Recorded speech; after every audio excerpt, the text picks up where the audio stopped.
Serangan Israel terhadap fasilitas nuklir Iran membuat negara tersebut marah besar. Juru bicara militer Iran, Jenderal Abulfa Shekarchi, menegaskan bahwa Israel harus membayar mahal atas tindakannya tersebut.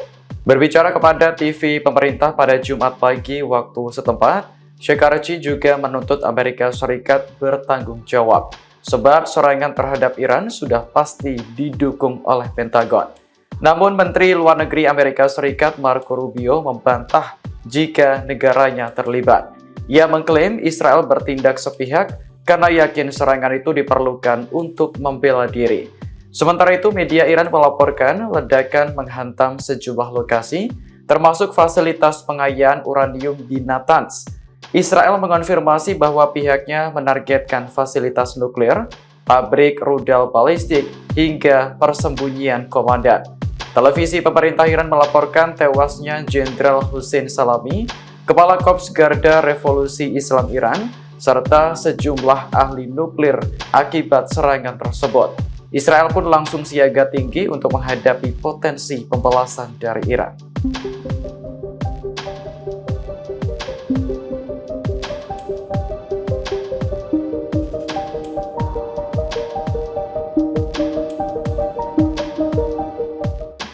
Televisi pemerintah Iran melaporkan bahwa Jenderal Hussein Salami, Komandan Korps Garda Revolusi Islam Iran, tewas akibat serangan Israel.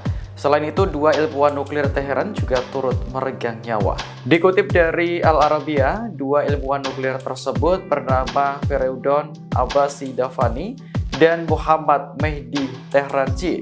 Keduanya dianggap berjasa dalam pengembangan nuklir Iran yang kini sedang digencarkan. Israel sendiri telah mengonfirmasi bahwa pihaknya menargetkan fasilitas nuklir Iran, pabrik rudal, hingga persembunyian komandan pada Jumat dini hari. Media Iran melaporkan ledakan mengguncang pusat pengayaan uranium di Natanz. Kemudian markas besar Korps Garda Revolusi Islam Iran juga terkena serangan.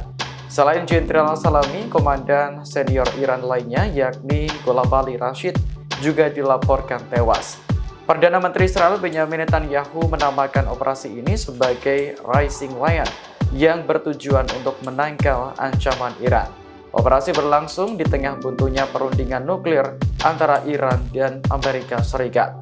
Iran dengan tegas menolak permintaan Washington untuk menghentikan program nuklirnya.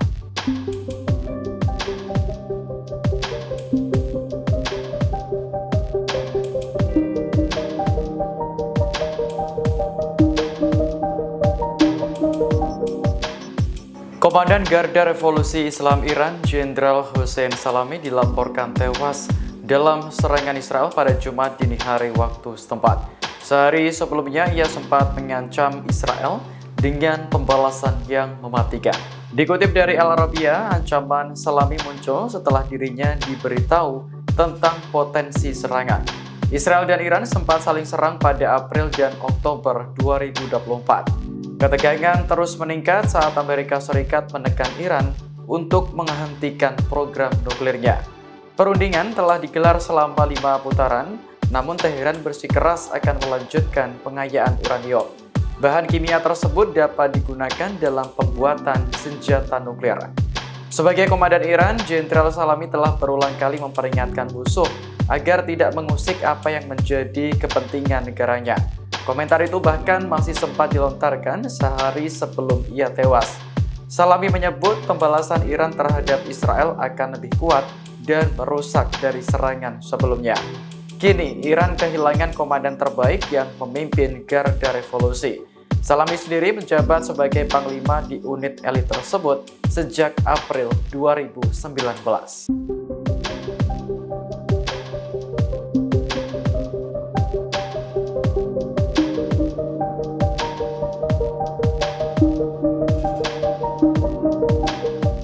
Serangan Israel terhadap Iran membuat sejumlah negara khawatir soal keselamatan warganya yang tinggal di kedua negara tersebut.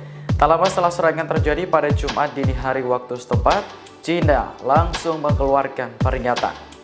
Kedutaan besar China di Israel meminta warganya untuk meningkatkan kewaspadaan keamanan. Mereka diminta untuk menghindari keluar rumah jika tidak perlu atau ke area sekitar unit militer dan lembaga sensitif. Hal ini karena situasi keamanan di lapangan sangat kompleks dan serius.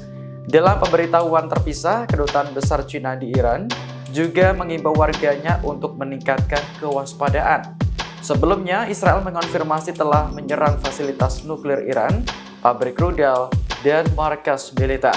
Serangan yang dilakukan dalam operasi bernama Rising Lion itu melibatkan setidaknya 200 jet tempur. Media Iran melaporkan Komandan Garda Revolusi Islam Iran, Jenderal Hossein Salami, dan sejumlah ahli nuklir tewas. Khusus terkait dengan situasi WNI di Iran, dapat kami sampaikan pula bahwa KBRI Teheran saat ini terus menjalin komunikasi dengan para warga negara Indonesia yang ada di Iran untuk mengetahui lebih lanjut kondisi dan keselamatan mereka. Kedutaan Besar Republik Indonesia di Teheran masih terus menjalin komunikasi dengan warga negara Indonesia di Iran setelah negara tersebut diserang Israel pada Jumat dini hari waktu setempat. Menurut data dari Kementerian Luar Negeri, setidaknya ada 383 WNI yang menetap di Iran saat ini. Juru bicara Kementerian Luar Negeri Rolyansyah Subirat mengatakan, pihaknya bersama KBRI Teheran telah menyusun rencana kontingensi untuk kepulangan mereka ke Indonesia. Ia mengimbau kepada WNI yang tinggal di Iran untuk selalu melakukan kontak secara berkala dan menghubungi hotline KBRI di Teheran jika terjadi situasi darurat. Terkait serangan Israel ke Iran, pemerintah Indonesia secara tegas mengutuk tindakan tersebut. Rolyansyah menilai Israel telah melanggar hukum internasional. Adapun serangan Israel hari ini menargetkan fasilitas nuklir hingga pabrik rudal, serta menewaskan Komandan Garda Revolusi Jenderal Hossein Salami. Beberapa jam kemudian, Iran menyerang balik Israel dengan meluncurkan lebih dari 100 drone. Teman-teman media, terkait dengan situasi yang saat ini terjadi di Timur Tengah, khususnya di Iran, saya sampaikan beberapa hal. Pertama, Indonesia dengan tegas mengutuk serangan Israel terhadap Iran. Tindakan ini merupakan pelanggaran hukum dan melemahkan dasar-dasar hukum internasional. Dan serangan ini tentunya beresiko memperburuk ketegangan di kawasan yang sudah buruk. Semua pihak harus menahan diri secara maksimal dan menghindari tindakan yang dapat meningkatkan ketegangan atau menyebabkan ketidakstabilan lebih lanjut. Indonesia juga dalam hal ini menegaskan bahwa kewajiban setiap negara untuk menyelesaikan perbedaan mereka itu harus melalui cara-cara damai sesuai dengan hukum internasional. Khusus terkait dengan situasi WNI di Iran, dapat kami sampaikan pula bahwa KBRI Teheran saat ini terus menjalin komunikasi dengan para warga negara Indonesia yang ada di Iran untuk mengetahui lebih lanjut kondisi dan keselamatan mereka. Paling tidak saat ini tercatat sekitar 383 warga negara Indonesia yang menetap di Iran dan tercatat di KBRI. Sebelumnya, Kemlu dan KBRI Teheran juga telah menyusun rencana kontingensi perlindungan warga negara Indonesia di Iran dan sebetulnya telah menetapkan status siaga 2 sejak bulan Juli 2024, sehingga ada hal-hal kontingensi plan yang kita miliki apabila memang dibutuhkan. Terakhir, mungkin bagi para WNI di Iran yang mengalami situasi kedaruratan juga dapat terus melakukan kontak secara berkala dan menghubungi hotline Kedutaan Besar Indonesia di Teheran. Detailnya segala macam mungkin bisa dicek ada di website KBRI. Demikian, makasih. طيران مسير من قبائل الصالح. Iran menembakkan lebih dari 100 pesawat tabrawak atau drone ke wilayah Israel pada Jumat pagi waktu setempat. Serangan terjadi tak lama setelah fasilitas nuklir Teheran diserang Israel. Juru bicara militer Israel, Avi Devrin, mengatakan drone yang diluncurkan Iran butuh waktu beberapa jam untuk mencapai wilayahnya. Israel mendeteksi drone Iran telah melintasi langit Irak 1 jam yang lalu. Saat ini jet tempur Angkatan Udara Israel mulai menembak jatuh sejumlah drone Iran. Drone-drone tersebut dicegat di luar perbatasan Israel. Laporan lain menyebutkan bahwa Yordania juga ikut menembak jatuh drone Iran karena melintasi wilayah udaranya. Sebelumnya, pemimpin tertinggi Iran Ali Khamenei bersumpah akan membalas Israel dengan hukuman berat. Namun siapa sangka pembalasan dari Iran datang begitu cepat. Serangan Israel hari ini telah menewaskan Komandan Garda Revolusi Jenderal Hossein Salami dan sejumlah ahli nuklir. For years, the Iranian regime has called for the destruction of the state of Israel, planning and advancing concrete military plans to do so. Over the past few months, intelligence has shown that Iran is closer than ever to obtaining a nuclear weapon. This morning, the IDF began preemptive and precise strikes, targeting the Iranian nuclear program in order to prevent the Iranian regime's ability to build a nuclear bomb in the immediate time frame. We have no choice. We are operating against an imminent and existential threat. We cannot allow the Iranian regime to obtain a nuclear weapon that would be a danger to Israel and the entire world.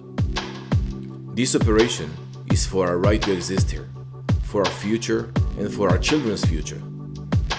The State of Israel has the right and the obligation to operate in order to protect its people and will continue to do so.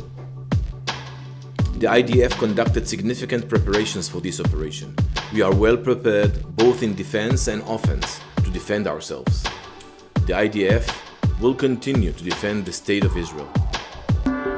طيران مسير من قبائل عالصالح. طيران مسير من قبائل عالصالح. Iran meluncurkan lebih dari 100 drone ke Israel pada Jumat pagi waktu setempat sebagai balasan atas serangan yang menargetkan fasilitas nuklirnya. Namun sejumlah drone Iran ditembak jatuh saat melintasi wilayah Yordania. Media pemerintah Yordania melaporkan sirene peringatan berbunyi di ibu kota Amman. Sejumlah drone juga langsung dicegat begitu terdeteksi. Dikutip dari Arab News, juru bicara pemerintah Yordania Muhammad Momani menegaskan bahwa kerajaan tidak akan membiarkan pertempuran terjadi. Oleh karena itu, Yordania memutuskan untuk menutup wilayah udaranya dan menghentikan seluruh penerbangan. Pemerintah berupaya sekuat tenaga untuk melindungi keselamatan warganya dari ancaman. Sementara itu, juru bicara militer Israel Avi Devrin mengatakan, drone Iran butuh waktu beberapa jam untuk sampai ke wilayahnya. Namun saat ini jet tempur Angkatan Udara Israel sudah mulai menembaki drone Iran. Video yang beredar memperlihatkan momen saat drone diduga milik Iran berkeliaran di wilayah udara Irak. Iran dan Israel memang dipisahkan oleh sejumlah negara seperti Irak dan Yordania. Jarak antara dua negara tersebut diperkirakan mencapai 1.850 km.